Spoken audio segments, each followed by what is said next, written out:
Good morning students. हम लोग 1D harmonic oscillator को पढ़ रहे थे। इसके अंदर हमने प्रीवियस लेक्चर में AN का मान ज्ञात किया था। AN क्या था? नॉर्मलाइजेशन कांस्टेंट, प्रसामान्यीकरण नियतांक। ठीक है। 1D हार्मोनिक ऑसिलेटर के अंदर हमने एनर्जी आइगन वैल्यूज के लिए फॉर्मूला निकाला था कि एनर्जी आइगन वैल्यूज जब हम ज्ञात करेंगे तो उसका फॉर्मूला क्या होगा? En equal to n plus 1/2 h cut omega naught. ठीक है। जहां पर n की वैल्यू 0 से स्टार्ट होती है, 0, 1, 2, 3। तो जो हमारी ग्राउंड स्टेट एनर्जी आई थी वो कितनी आई थी? Half h cut omega naught. तो ये जो हमारी एनर्जी की वैल्यूज थी, इनसे हम देख सकते हैं कि जो एक विमीय सरल आवर्ती दोलित्र होता है उसके लिए क्या होगी कि ग्राउंड स्टेट एनर्जी 0 नहीं होती है और जो एनर्जी लेवल्स हैं उनके बीच में गैप समान होता है, यानी ये समान विभाजित होते हैं। और जो हमारे पास में एनर्जी लेवल्स आएंगे वो क्या आएंगे? डिस्क्रीट आएंगे, कंटिन्यूअस नहीं होंगे। क्या होंगे? डिस्क्रीट होंगे, विविक्त ऊर्जा स्तर होंगे। तो ये रिजल्ट हमें मिलता है। ठीक है। तो यहां से हम देख सकते हैं कि जो भी हमारे पार्टिकल्स हैं जो कि एक सरल आवर्ती दोलित्र की तरह व्यवहार कर रहे हैं, जैसे कि मान लो कोई भी कण है, ठीक है, वो अपनी माध्य स्थिति के साथ में क्या कर रहा है? वाइब्रेशन कर रहा है, कंपन कर रहा है। तो वो क्या हो जाएगा? एक दोलित्र की तरह, सरल आवर्ती दोलित्र की तरह। और उसकी एनर्जी हमारी क्या होंगी? इस प्रकार होंगी। अब हम निकालते हैं कि आइगन फलन क्या होंगे। ठीक है। किसी 1D हार्मोनिक ऑसिलेटर के आइगन फंक्शंस क्या होंगे। तो इनके लिए हमने फॉर्मूला लिखा था psi n equal to AN e की पावर माइनस का y² h n y। ठीक है। जहां पर AN नॉर्मलाइजेशन कांस्टेंट है, e की पावर माइनस y²/2 हमें अनंत स्पर्शी हल मिला था और HNY हमने इसके सामान्य हल के लिए लिखा था, जहां पर HNY क्या कहलाता है? हर्माइट पोलिनोमियल, हर्माइट बहुपद कहलाते हैं। तो हम इस फंक्शन को, ये जो हमारे आइगन फंक्शन होते हैं, इन्हें ज्ञात करते हैं। तो उस टाइम क्या करेंगे? HNY को बहुपद की फॉर्म में लेते हैं। तो बहुपदों को हम इस फॉर्मूले से ज्ञात कर सकते हैं, जैसे कि H0 को H1, H2। ठीक है। सबको इस फॉर्मूले से हम ज्ञात कर सकते हैं। उसके बाद में जब हमारे पास में HNY का मान आ जाएगा और AN का मान हम निकाल चुके हैं, तो यहां से हमें साई n का मान प्राप्त हो जाएगा। तो सबसे पहले हम H0Y ज्ञात करें।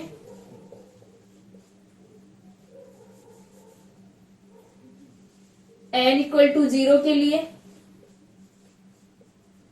H0Y का मान हो जाएगा -1 की पावर 0 e की पावर y² dn/dy/n। तो इसका डिफरेंशिएशन नहीं करना अपने को, क्योंकि n इक्वल टू 0 है और e की पावर माइनस का y²। ठीक है। तो यहां से अपने पास आ जाएगा H0Y कितना आ गया? 1 आ जाएगा। ठीक है। आप लोग चाहो तो डायरेक्ट जो हर्माइट पोलिनोमियल होते हैं H0, H1, H2 और H3 जितने भी हैं अपने, नॉर्मली हम चार को लिखेंगे। ठीक है। तो इन चारों के चाहे तो आप डायरेक्ट वैल्यू याद कर लो, चाहे आप इस फॉर्मूले से निकाल लो। ठीक है। ये फॉर्मूला याद कर लेना, और अगर ये याद नहीं होता है तो चाहे आप इन चारों के डायरेक्ट जो मान आएंगे अपने पास में, जो फॉर्मूले आएंगे, उनको याद कर लेना। तो यहां से H0Y का मान अपने पास क्या आ गया? 1 आ गया। n इक्वल टू 1 के लिए हम निकालें, इसका मान हो जाएगा -1 की पावर 1। ठीक है। और e की पावर y² d/dy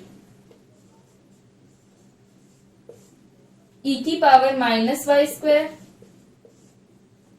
तो यहां से ये आ गया -1 ई की पावर वाई स्क्वायर माइनस का 2y ई की पावर माइनस वाई स्क्वायर। तो ई की पावर वाई स्क्वायर और ई की पावर माइनस वाई स्क्वायर मिलकर के क्या बन जाएंगे, 1 बन जाएंगे, क्योंकि ये पॉजिटिव है और ये नेगेटिव है। माइनस माइनस प्लस हो गया, तो ये आ गया 2y। ठीक है, तो यहां से अपने पास में h1 का मान कितना आ गया, 2y आ गया। इसी प्रकार हम h2 और h3 के मान निकाल सकते हैं। एक बार इसको लिख लो।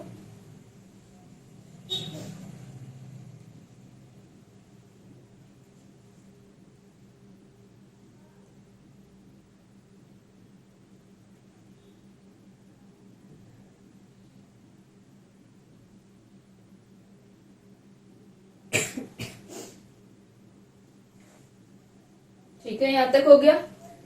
ये हमारा शून्य कोटि का हर्माइट बहुपद कहलाता है।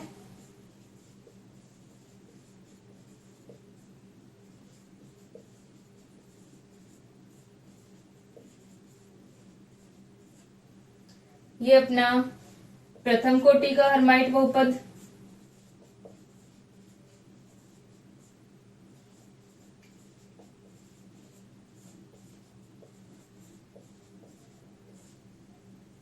ठीक है, अब हम नेक्स्ट निकालते हैं H2 H3 आदि को।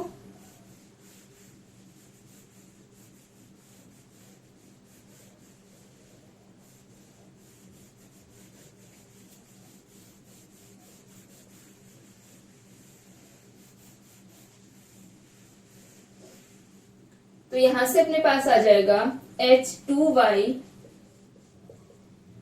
जब n इक्वल टू क्या है, 2 है। तो n इक्वल टू 2 होने पर H2y का मान हो जाएगा -1 की पावर 2 e की power y square d2 upon dy2 e की पावर -y स्क्वायर। इसको डिफ्रेंशिएट करें हम डबल टाइम, तो ये हो जाएगा -1 की पावर 2, तो प्लस हो गया, ये आ जाएगा e की पावर y स्क्वायर। एक बार डिफ्रेंशिएट किया हमने d अपॉन dy e की पावर माइनस का y स्क्वायर, तो कितना आ गया, माइनस का 2y e की पावर -y स्क्वायर। इसको हमने फिर से डिफ्रेंशिएट किया, d अपॉन dy किया इसका, तो ये कितना बन जाएगा, -2y। ठीक है, तो पहले हम क्या कर रहे हैं, e की पावर -y स्क्वायर को ऐसे कैसे लिख लेते हैं और y का करते हैं, तो ये आ जाएगा माइनस का 2 e की पावर -y स्क्वायर। फिर हम -2y ऐसे कैसे, और माइनस हमने y के साथ ही लगा लिया, -2y, और e की पावर -y स्क्वायर का किया, तो फिर से -2y और e की पावर -y स्क्वायर। तो ये अपने पास आ गया। e की पावर -y स्क्वायर को हम बाहर ले लेंगे, e की पावर +y स्क्वायर और e की पावर -y स्क्वायर दोनों मिलकर के 1 हो जाएंगे। तो यहां पर अपने पास आ जाएगा -2y 4y स्क्वायर -2। ठीक है, ये हमारे पास में आ गया, H2y की वैल्यू आ गई। तो ये हमारा द्वितीय कोटि का हर्माइट बहुपद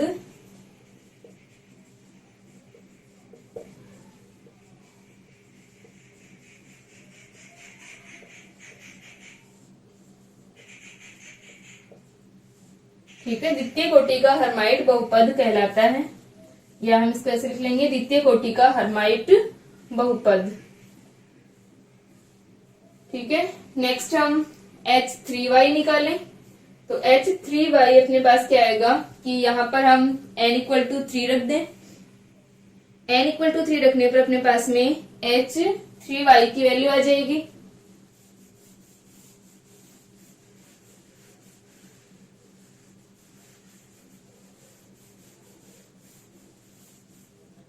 तो ये आ गया H3y n equal to 3 equal to -1 की power 3 E Y square D cube upon D Y cube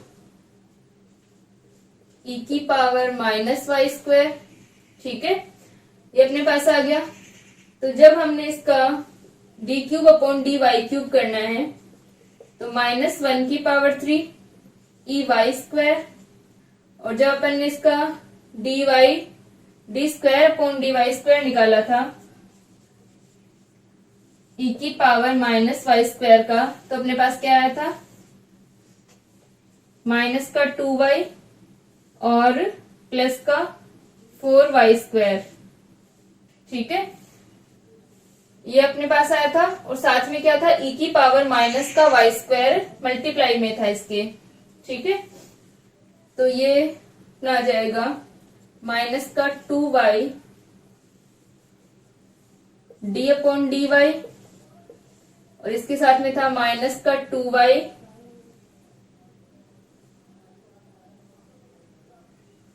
minus का 2 ई की पावर -y स्क्वायर प्लस का 4y स्क्वायर ई की पावर -y स्क्वायर, ये अपने साथ था। ठीक है, अपने पास में ये आया था जब हमने इसको डबल टाइम इसको डिफरेंशिएट किया था। तो यहां से हम इसको लिख सकते हैं -1 की पावर 3, तो ये -1 हो गया, ई की पावर y स्क्वायर।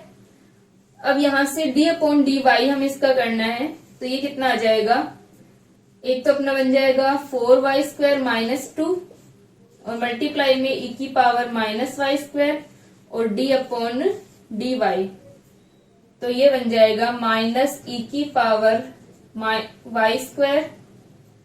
इसको क्या हमने पहले से किया, तो ये बन गया 8y। ठीक है, 8y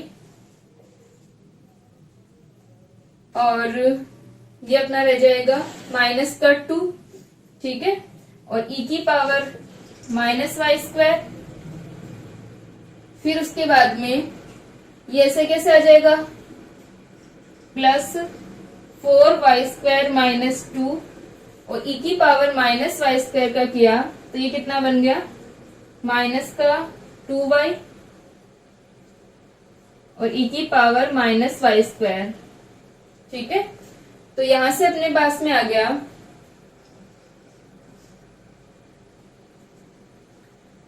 ई की पावर -y स्क्वायर को तो हम बाहर ले लेंगे, तो वो तो 1 हो जाएगा, इसके साथ में -8y प्लस ये बन गया माइनस का 4 इंटू 2, तो 8y क्यूब, और ये बन जाएगा साथ में माइनस माइनस प्लस का 4y। ठीक है, इसको -2y को मल्टीप्लाई कर लेंगे 4y स्क्वायर -2 से, तो इसको 4y स्क्वायर -2 से जब -2y को मल्टीप्लाई करेंगे तो ये टर्म आ गई अपने पास। ठीक है, और इसको हम लिख सकते हैं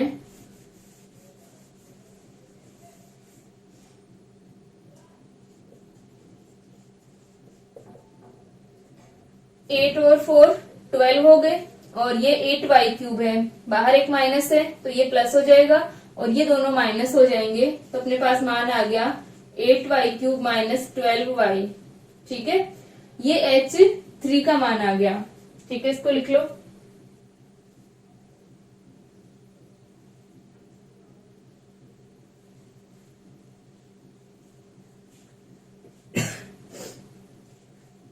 ठीक है, यहां तक हो गया H3y की value.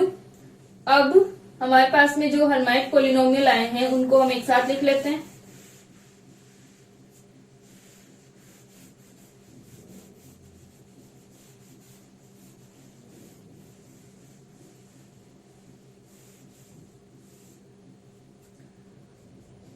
H0y equal to 1, H1y equal to 2y, H2y equal to 4y square -2 और H3y equal to 8y cube minus का 12y।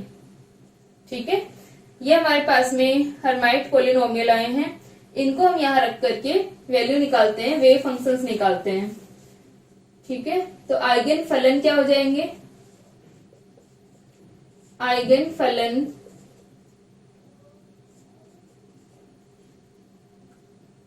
ठीक है, या फिर हम लिख देते हैं कि साई एन के मान में, साई एन में हर्माइट बहुपदों का मान रखने पर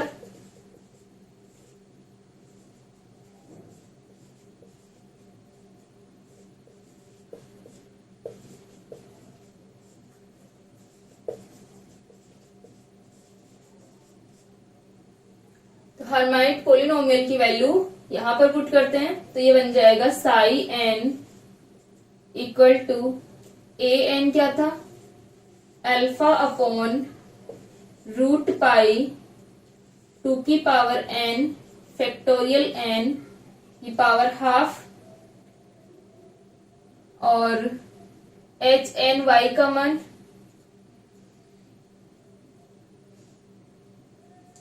तो यहां से हम पहले n इक्वल टू 0 के लिए निकाल लेते हैं। ठीक है, एक बार पूरा फॉर्मूला लिख लेते हैं, साई एन, और यहां से अपना आ जाएगा e की power minus y square by 2 H n y. ठीक है, तो सबसे पहले हम निकालते हैं n इक्वल टू 0 के लिए। यहां पर चाहे तो अल्फा की वैल्यू भी रख सकते हैं। अल्फा इक्वल टू क्या होता है? अल्फा इक्वल टू था अपने पास में एम के अपॉन एच कट स्क्वायर की पावर 1/4। ठीक है, यही था। तो अल्फा इक्वल टू हो जाएगा एम के, एम से ऊपर नीचे मल्टीप्लाई कर दें तो ये बन जाएगा m square omega square upon h cut. ठीक है, तो एच कट स्क्वायर है की पावर 1/4। तो इन सब की पावर अपने पास में स्क्वायर है, तो हम इसको क्या लिख सकते हैं? पावर 1/2 लिख सकते हैं, क्योंकि यहाँ पर 1/4 है और इन सब का स्क्वायर है, तो कैंसिल आउट होकर के क्या आ जाएगी?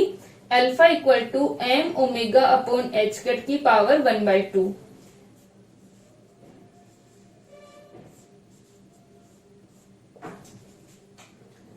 तो यहाँ पर हम लोग चाहें तो इसकी वैल्यू रख सकते हैं कि m omega upon h cut की पावर 1/2 रहेगा अल्फा का मान।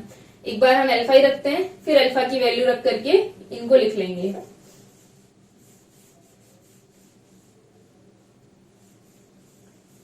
तो सबसे पहले हम निकालें ग्राउंड स्टेट आइगन फंक्शन, मूल स्तर जो होगा, यानी n इक्वल टू 0 के लिए। तो psi naught equal to alpha upon root pi 2 की पावर n और फैक्टोरियल n। जब हमारा n इक्वल टू 0 है तो 2 की पावर n और फैक्टोरियल n दोनों क्या हो गए? 1 हो गए। तो ये सिर्फ रूट पाई तक ही आ गया, इसकी पावर 1/2। एच एन वाई की वैल्यू क्या है? n इक्वल टू 0 के लिए 1। ठीक है, और e की पावर माइनस का वाई स्क्वायर अपॉन 2, और इससे हम लिख सकते हैं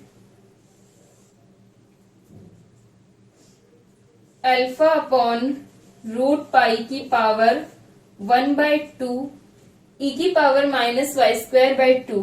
y इक्वल टू क्या था? अल्फा एक्स था, तो हम इसको लिख देंगे e की पावर माइनस का alpha square x square divided by 2। तो ये हमारा आ गया psi 0 y psi naught y ground state wave function. ठीक है, इसको लिखें, आगे की वैल्यूज हम निकालते हैं।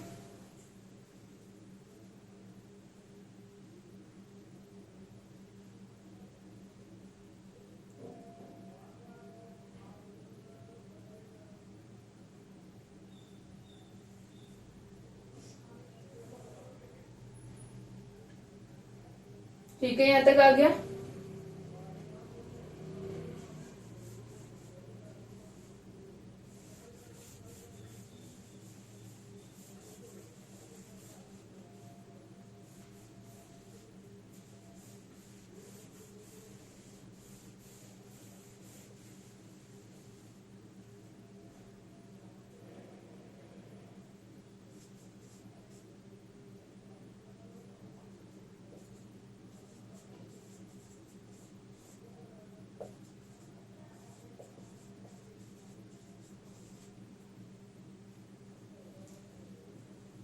ठीक है।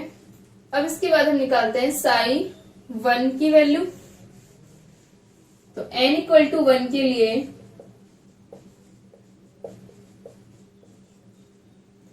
n इक्वल टू 1 होगा, तो साई 1 इक्वल टू, ये अपने पास में आ जाएगा अल्फा अपॉन रूट पाई 2 की पावर n। 2 और फैक्टोरियल n का मान क्या होता है, जब हमारा n इक्वल टू 1 है तो फैक्टोरियल 1 का मान क्या हो जाएगा 1, और इस पूरे की पावर क्या है, हाफ है। तो ये 1/2 आ गया, e की पावर -y²/2, और h1y की वैल्यू, इसकी वैल्यू है 2y। ठीक है, और इसे हम लिख देंगे e की पावर -y²/2। इसको इस प्रकार भी लिख सकते हैं, अल्फा अपॉन रूट पाई की पावर हाफ। यहाँ पर 1/2 की पावर हाफ है, यानी क्या वैल्यू है, ये 1/√2 है, और मल्टीप्लाई में हो रहा है ओनली 2। तो हम इसको कैंसिल करें तो क्या आ जाएगा, √2 ऊपर आ जाएगा। ठीक है, तो हम इस वैल्यू को इस प्रकार भी लिख सकते हैं, √2y e की पावर -y²/2। ठीक है, तो ये हमारे पास में आ गई साई 1 की वैल्यू आ गई। साई 1 इक्वल टू क्या हो जाएगा, अल्फा अपॉन रूट पाई की पावर हाफ √2y e की पावर -y²/2, और y की जगह हम अल्फा x लिख सकते हैं। ठीक है, तो यहां से अपने पास में आ गया साई 1 की वैल्यू आ गई अल्फा अपॉन रूट पाई की पावर हाफ √2y e की पावर -y²/2। ये साई 1 का मान आ गया। अब हम निकालते हैं नेक्स्ट साई 2 की वैल्यू। ये हमारे साई नोट जो था वो मूल ऊर्जा स्तर था। ठीक है, ये ग्राउंड स्टेट फंक्शन होगा, और फिर हमारे ये एक्साइटेड स्टेट फंक्शन है, प्रथम उत्तेजित स्तर और प्रथम उत्तेजित फंक्शन। ठीक है, तो यहां से अपने पास में एक्साइटेड स्टेट फंक्शंस आ रहे हैं। हम साइड 2 निकालते हैं। अब साइड 2 के लिए हमें क्या करना है, n इक्वल टू 2 रखना है। तो psi 2 equal to n equal to 2, तो साइड 2 का मान बन जाएगा अल्फा अपॉन रूट पाई 2 की पावर 2 और फैक्टोरियल 2 की पावर हाफ e की पावर -y²/2 और h2y 4y²-2। ये अपने पास आ गया।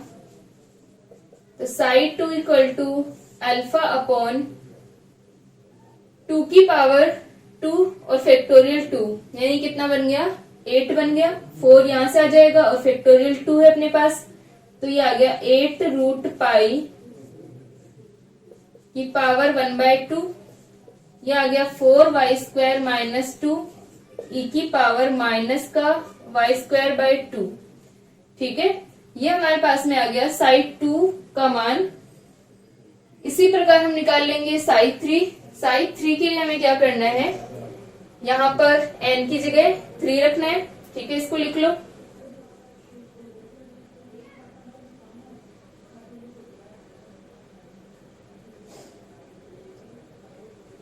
ठीक है,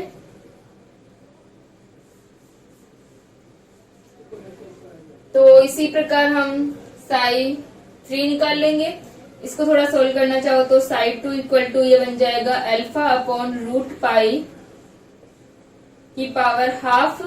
ये क्या हो जाएगा, 1/8 की पावर 1/2 है, तो ये बन गया 2√2। ठीक है, और यहां से हम 2 कॉमन ले लें। 4y²-2 से हमने 2 को कॉमन ले लिया, तो कितना बच जाएगा, 2y²-1 e की पावर -y²/2। ठीक है, 2 से 2 कैंसिल हो जाएगा, तो यहाँ पर अपने पास आ गया 1/√2 2y² माइनस 1 ई की पावर माइनस का y² बाय 2। तो साइड 2 का मान अपने पास आ गया अल्फा अपॉन रूट पाई की पावर हाफ 1/√2।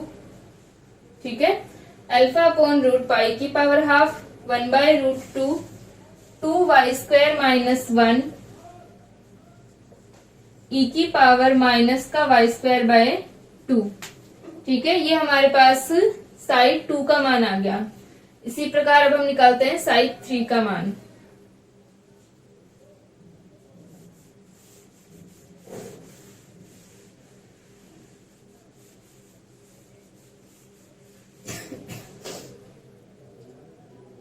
तो साइड 3 होगा n = 3 के लिए।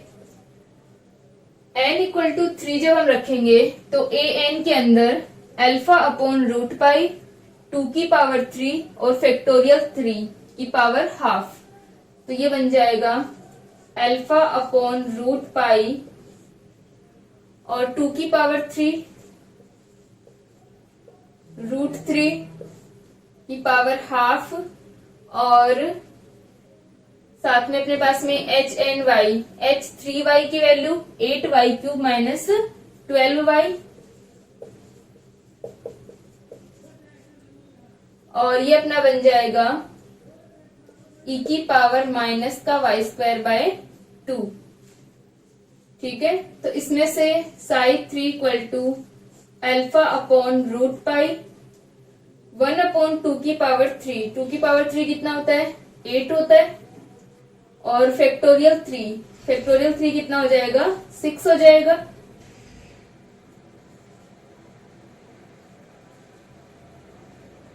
तो 8 को हम लिख सकते हैं 1/2√2। ठीक है, 1/8 की पावर हाफ। तो ये बन जाएगा अपना 1/2√2 और फैक्टोरियल 3 कितना बन गया? 6 इसकी पावर हाफ। ठीक है, और ये बन जाएगा अपना 8y³ माइनस 12y। तो इसमें से हम कॉमन ले लें 4y³ को, 4y को। ठीक है, तो ये बच गया 2y² माइनस 3। ठीक है, 4y को हमने कॉमन लिया, 8y³ माइनस 12y था, 4y को हमने कॉमन ले लिया और ये अपना बच गया 2y² माइनस का 3 ई की पावर माइनस का y² बाय 2। ठीक है, अब यहां से side 3 = alpha upon root pi की पावर हाफ 1/2√2। 2 से 2 कैंसिल, तो ये बन गया 2y अपॉन √2 और 2y² माइनस 3 ई की पावर माइनस का y² बाय 2। ठीक है, इसको हम थोड़ा और आगे सोल्व कर लेंगे। यहां तक लिख लो।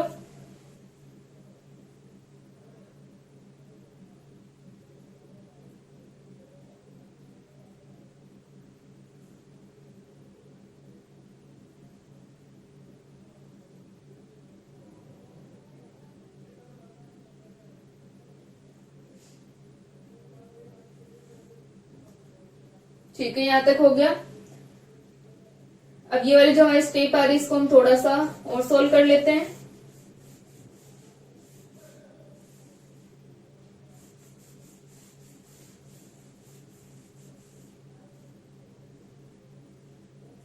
तो ये बन जाएगा psi 3 = alpha upon root pi. 6 को हम क्या लिख सकते हैं? 1/√6 है, इसको हम लिख सकते हैं 1/√3 1/√2। ठीक है, √3 × 2 लिख सकते हैं।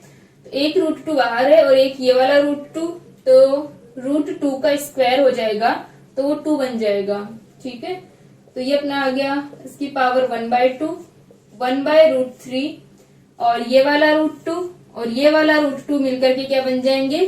2 बन जाएंगे। तो ये 2 से 2 कैंसिल, तो ये बन गया y 2y² माइनस 3। ठीक है, और e की पावर माइनस का y² बाय 2। तो ये हमारा आ गया साइड 3। ठीक है।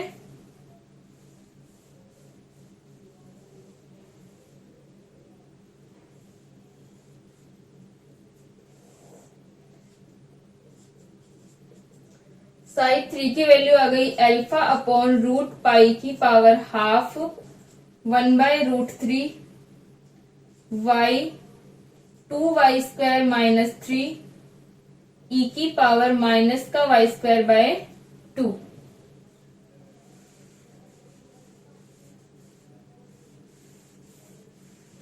ठीक है, तो ये हमारे पास में वेव फंक्शंस आ गए। अब हम एक टेबल बनाते हैं जिसमें हम एनर्जी की वैल्यू और साई की वैल्यू को लिखते हैं। तो यहां पर अपने पास आ जाएगा एन की वैल्यू, ये अपनी ई एन और ये psi n.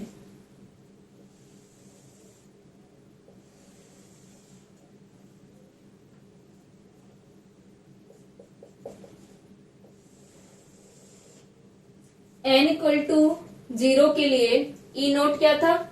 N equal to 0 के लिए हमारा जो ई नोट आएगा वो कितना आता है? Ground state energy 1/2 h cut omega naught. तो यह आ जाएगा 1/2 एच कैट ओमेगा नोट। और साई 0 की वैल्यू कितनी है? अल्फा अपॉन रूट पाई की पावर हाफ ई की पावर माइनस का α² x², या फिर y में रहने दो चाहे, माइनस का y²/2। n इक्वल टू 1 के लिए यह आ जाएगी 3/2 h cut omega naught. Psi 1 का मान आ जाएगा अल्फा अपॉन रूट पाई की पावर हाफ। ठीक है, अल्फा अपॉन रूट पाई की पावर हाफ ई की पावर, साथ में क्या है अपने पास में साई 1 का मान लिख रहे हैं हम, √2 y ई की पावर माइनस का y²/2। n इक्वल टू 2 के लिए बन जाएगा 5/2 h cut omega naught. Psi 2 का मान होगा अल्फा अपॉन रूट पाई की पावर हाफ 1/√2 2y² माइनस 1 ई की पावर माइनस का y²/2। और n इक्वल टू 3 के लिए अपने पास आ गया 7/2 h cut omega naught. Psi 3 equal to alpha upon root pi की पावर हाफ 1/√3 2y² माइनस 1। और ये यहाँ पे कितना है अपना y इंटू 2y² माइनस 3। ठीक है, और इसको चाहे तो 2y³ माइनस 3y रख लेना, और e की पावर माइनस का y²/2। तो ये हमारे आ जाएंगे सारे wave functions. Ground state, first excited state, second, third, ये हमारे पास में मूल स्तर और फिर उत्तेजित स्तर, और ये उत्तेजित एनर्जी जो हमारी आएगी वो इस प्रकार आ जाएंगे।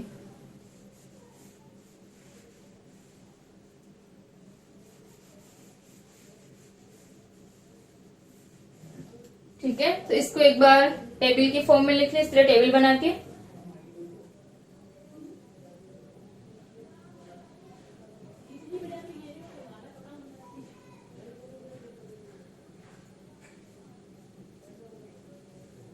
ठीक है, यहां तक हो गया। अब जो हमारी वेव फंक्शन है इसके अंदर हम बस एक काम और कर सकते हैं कि अल्फा की जगह हम रख दें m omega upon h cut की पावर 1/2। ठीक है, तो जो हमारा साई नोट है वो क्या बन जाएगा, और y की जगह हम रख दें अल्फा x। तो यहां से साई नोट की वैल्यू आ जाएगी m ओमेगा, इस अल्फा की पावर भी 1/2 है और यहाँ पर रूट पाई है, यानी अल्फा की जब हम वैल्यू रखेंगे तो उसमें ऑलरेडी 1/2 है और इस पाई का भी पावर 1/2 पहले से है, और फिर इन दोनों की पावर फिर से 1/2 है, यानी टोटल पावर कितनी बन जाएगी यहाँ पे 1/4 बन जाएगी।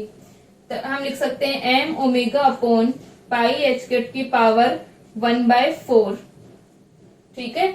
और ई की पावर माइनस का alpha square x square divided by 2, ठीक है। तो आपको इस प्रकार भी लिखा हुआ मिल सकता है वेव फंक्शन, या फिर आप जब सोल्व करें तो हो सकता है इस फॉर्म में यूज करना पड़े, क्योंकि इस हार्मोनिक ऑसिलेटर को हम करने के बाद में इसके लिए एवरेज ऑफ एक्स और एवरेज ऑफ एक्स स्क्वायर ज्ञात करेंगे, ठीक है। एक्स की प्रत्याशा मान यानी एक्सपेक्टेशन वैल्यू और एक्स स्क्वायर का प्रत्याशा मान ज्ञात करेंगे। तो वहां पर हमें वेव फंक्शन की जरूरत पड़ेगी कि हम कौन से लेवल के लिए कर रहे हैं, ग्राउंड स्टेट के लिए कर रहे हैं, फर्स्ट एक्साइटेड स्टेट के लिए कर रहे हैं, तो उसके अकॉर्डिंग हम वेव फंक्शन लिखेंगे और एक्स की प्रत्याशा मान निकालेंगे, एक्सपेक्टेशन वैल्यू निकालेंगे। सेम होगा जैसे हमने पहले ज्ञात किया था, बस यहाँ पर क्या होगा, इसका साई का मान हम हार्मोनिक ऑसिलेटर वाला लिखेंगे, ठीक है। तो वहां पर जो हमारे आंसर हैं वो इस ओमेगा की फॉर्म में होंगे, तो हमें अल्फा का मान रखना पड़ेगा, ठीक है। तो जो हमारे सारे वेव फंक्शंस हैं उनके अंदर अगर हम अल्फा का मान रखें तो वो इस प्रकार आ जाएगा, और y की जगह हम अल्फा x रख सकते हैं तो वो इस फॉर्म में बन जाएंगे। तो एक बार इस टेबल के अंदर जो भी हमारे वेव फंक्शंस हैं इन सबको अल्फा का और y का मान रख करके फिर निकालना और उनको एक साइड साथ में उनको भी लिख लेना, ठीक है। नेक्स्ट लेक्चर के अंदर हम इसके ग्राफ बनाएंगे कि इसके ग्राफ किस प्रकार बनते हैं और प्रोबेबिलिटी के ग्राफ किस प्रकार बनते हैं, प्रायिकता के ग्राफ किस प्रकार बनते हैं, ठीक है। तो इन वेव फंक्शंस के लिए ग्राफ बनाएंगे नेक्स्ट लेक्चर के अंदर, ठीक है।